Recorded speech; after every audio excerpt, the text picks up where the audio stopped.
Welcome to Idaho Fish and Game's Hook and Bulletin podcast, your weekly news roundup of hunting, fishing, trapping, and conservation stories from around the Gem State. Hosted by Fish and Game's Public Information Specialist, Connor J. Lease. And welcome back to Idaho Fish and Game's Hook and Bulletin podcast. Hopefully you were able to get outside last weekend and take advantage of Free Fishing Day. It was nice to get out on the Boise River here in town and break in the new 5-weight fly rod. Even chatted with some other anglers that were out there who were having much better luck than I was, which isn't hard. Speaking of fishing, we got some fishing game news to cover today, boys and girls, including an opportunity for anglers to help with walleye management in Nampa's Lake Lowell, some recent changes and season openers for Chinook salmon fishing, and a meet and greet with our new Fish and Game Commission Chairman, Dave Bobbitt. But first, if you were like me, psychotically refreshing your email last week for resident controlled hunt results, stop what you're doing right now, unless you're driving, and check your GoOutdoorsIdaho.com account. Results of the deer, elk, pronghorn, fall black bear, fall turkey, and swan controlled hunt drawings are now available, and in record time, too. Fish and Game will not be sending any postcards this year, so hunters are encouraged to review their email to verify their results or log into their online account at GoOutdoorsIdaho.com. For more information about how to view your drawing results, visit Idaho Fish and Game's Controlled Hunt Results Information webpage. I'll make sure to have a link for that in the description. Now, a quick note on resident capped elk zone tags. Hunters are reminded that anyone who applied for a controlled elk hunt, except for super hunts, extra hunts, and depredation hunts, is ineligible to buy a capped zone elk tag until 5 days after the tags go on sale. Sales dates for capped elk zones, except the Sawtooth Zone, is July 9th at 10 a.m. Mountain Time. The Sawtooth Zone elk tags will go on sale at 10 a.m. on July 11th for in-person purchases and 1 p.m. for online purchases. Sawtooth tags will be evenly divided between in-person and online sales. Last but not least, don't forget about super hunts. If you didn't draw anything this year, you'll still have a chance to win a super hunt tag this year. The entry period for the second drawing goes through August 10th, where tags for 2 elk, 2 deer, 2 pronghorn, 1 moose, and 1 super hunt combo will be drawn. Super hunt winners can participate in any open hunt in the state for deer, elk, pronghorn, or moose, including general hunts and controlled hunts, in addition to any general season or controlled hunt tags they also hold. All other rules of individual hunts still apply. Now, winners of the second drawing will be notified by August 15th. Hunters may enter the drawings online at licensed vendors, Fish and Game offices, or by calling 1-800-554-8685. For more information, including frequently asked questions and photos of the previous winners, visit the Super Hunt webpage. All right, time to move on to some recent Chinook news. The Idaho Fish and Game Commission met via conference call on Friday, June 13th, and approved the proposed summer Chinook salmon seasons for the South Fork Salmon and Upper Salmon rivers, as well as the Lochsaw River. The summer season for the South Fork Salmon and Upper Salmon rivers is set to open on June 19th, which is today, while the Lochsaw River will open on June 14th. These 3 fishing seasons will be open to fishing 7 days a week.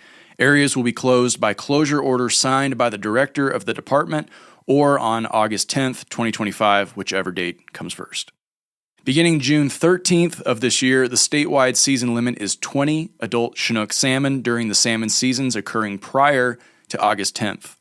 Upper Salmon River, from the posted boundary approximately 50 yards upstream of the mouth of the Yankee Fork Salmon River, my favorite river in Idaho, upstream to the posted boundary approximately 100 yards downstream from the Idaho Fish and Game Sawtooth Hatchery, Weir, and Trap. Fishing for Chinook salmon in the Upper Salmon River will be open 7 days per week. Fishing for salmon in the Upper Salmon River is also permitted from 5:30 a.m. to 10 p.m. Mountain Daylight Time. As for daily and possession limits, the daily limit is 4 Chinook salmon, only 2 of which may be adults, and the possession limit is 12 Chinook salmon, only 6 of which may be adults. Over in the South Fork Salmon River, from the posted boundary 50 yards downstream of the Jakey Creek Bridge near Reed Ranch Landing Strip, upstream approximately 23 miles to the posted boundary approximately 100 yards downstream from the Idaho Fish and Game South Fork Salmon River Weir and Trap. Fishing for Chinook salmon in the South Fork Salmon River will be open 7 days per week and is permitted from 5:30 a.m. to 10 p.m. Mountain Daylight Time. The daily bag limit over there will be 4 Chinook salmon, only one of which may be an adult, and the possession will be 12 Chinook salmon, only 3 of which may be adults. Last but not least, over in the Lochsaw River, which stretches from Lowell Bridge upstream to Twin Bridges, immediately upstream from the confluence of Crooked Fork and Colt-Killed Creeks, fishing for Chinook salmon in the Lochsaw River will be open 7 days per week and is permitted from 4:30 a.m. to 9 p.m. Pacific Daylight Time. The day limit up there in the Lochsaw River will be 4 Chinook salmon, only 2 of which may be adults, and the possession limit will be 12 Chinook salmon, only 6 of which may be adults. And also, both adipose clipped and unclipped adults and jacks may be harvested in the Lochsaw River. For more information, check out Idaho Fish and Game's Chinook Salmon Fishing Seasons webpage, or just hit the link below. All right, while we're on this subject of the Idaho Fish and Game Commission, let's take a second and meet our new chairman. In May, the Idaho Fish and Game Commission elected Dave Bobbitt of Coeur as its new chairman, and he will serve in that role for 1 year. Bobbitt recently shared some of his experience as a commissioner insights on his future as the chair of the commission.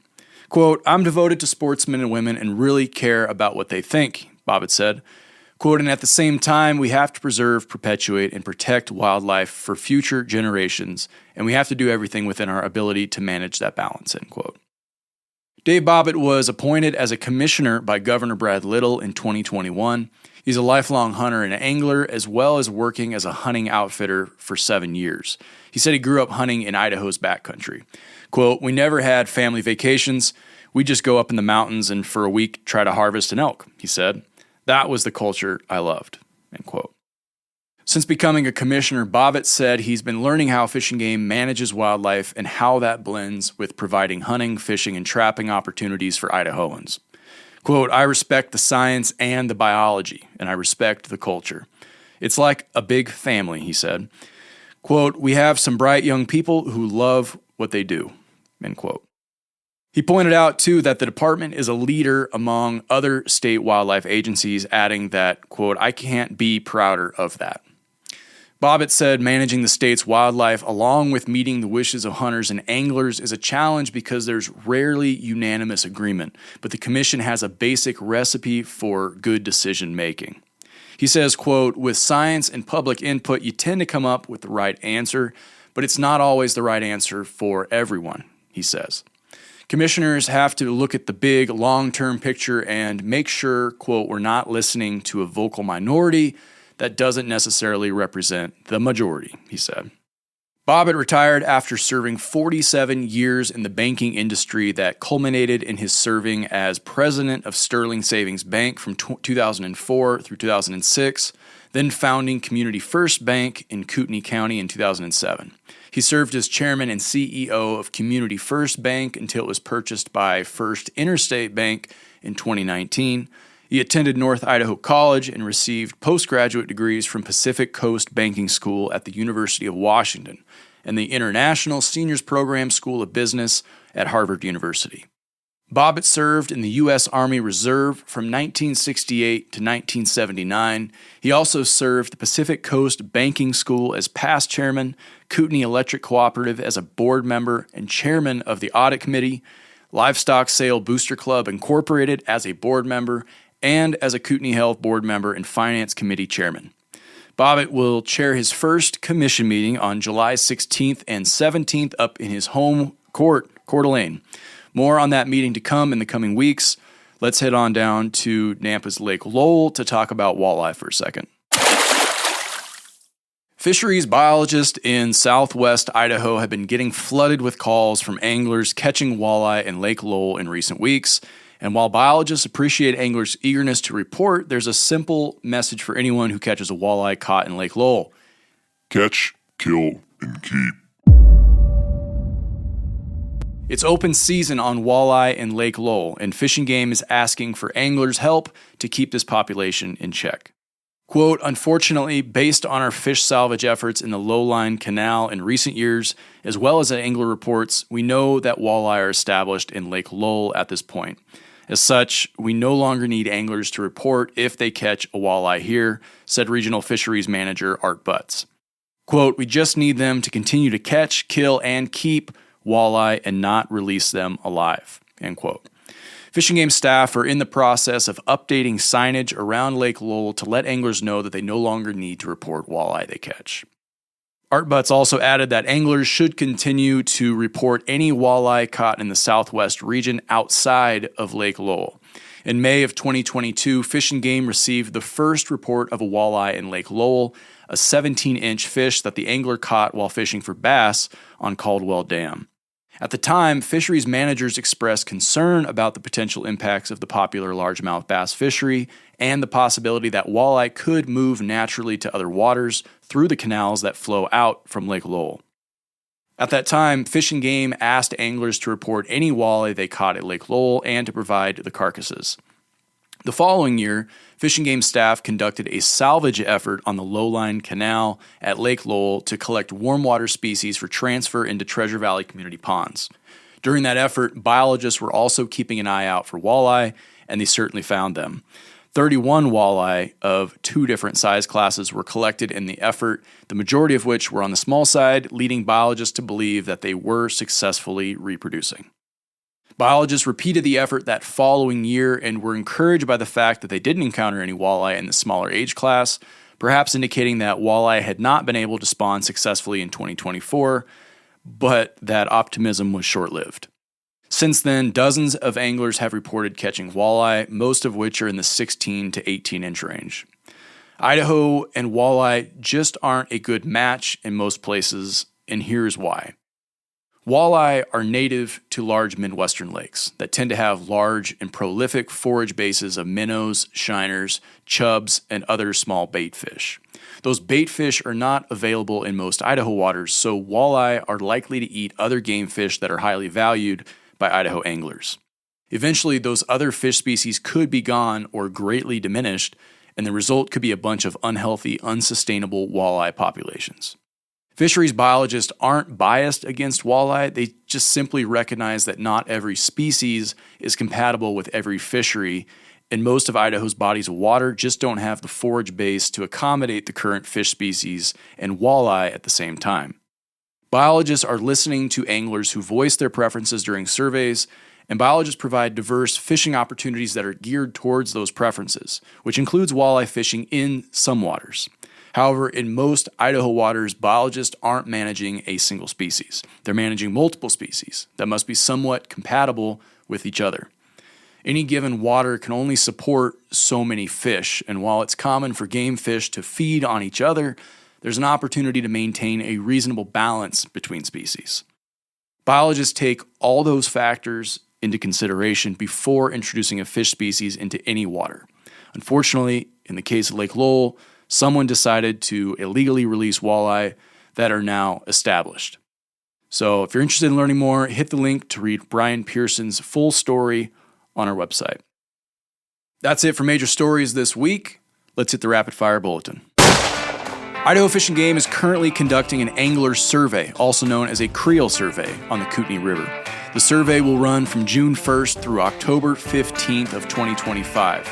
During the survey period, anglers will be asked to participate in a 2 to 3 minute interview after completing their fishing for the day to gather information about their experience on the Kootenai River. Fish and Game biologists use information gathered from creel surveys to identify how well current regulations are working, learn about the status of the fish populations, estimate the amount of angler effort, and to better understand how the fishery is performing for anglers. Hit the link below to read TJ Ross's story to learn more. Idaho Fish and Game will be developing a new parking area and designated camping sites at Dog Creek Reservoir. These developments have become necessary to reduce ongoing vandalism, illegal dumping, and unattended or unsafe fires in an area particularly vulnerable to wildfire. Due to these ongoing issues, Idaho Fish and Game has begun constructing a new fence at the Dog Creek Reservoir access site. This will eliminate camping at the site until a new parking area and designated camping sites can be developed at a later date. Consequently, camping at Dog Creek Reservoir access site is no longer allowed until further notice.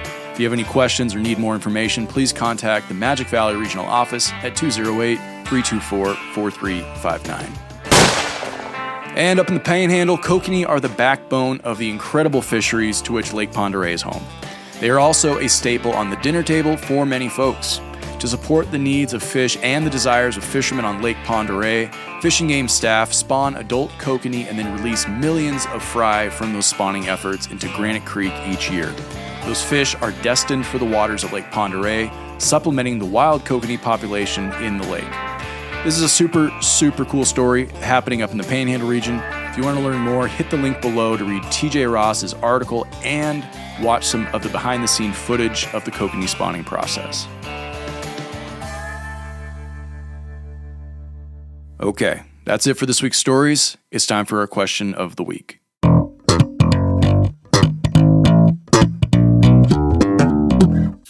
This week's question comes to us from Patty W. Patty asks, where's a good place to take a youngster fishing? Hey, Patty, thanks for writing in. If you're unsure where to take a little whippersnapper fishing, our Family Fishing Waters webpage is a great place to start. There you will find a whole list of accessible waters that are easy to get to and have plenty of fish to catch. Either hit the link below or go to idfg.idaho.gov/fish/family-fishing-waters. And if you're looking for a little more regional flavor, call up one of our Fish and Game regional offices. They're going to be able to help you out a lot better than I can with your questions and get you and your family started. So I hope this helps. That's all the news we have for this week. Thanks for putting an ear to Idaho Fish and Game's Hook and Bulletin podcast. If there's something on your mind or if you got a question like Patty did related to Fish and Game matters, feel free to drop us a line at podcast@idfg.idaho.gov. Again, that's podcast@idfg.idaho.gov. Thanks for listening, folks. Catch you next week.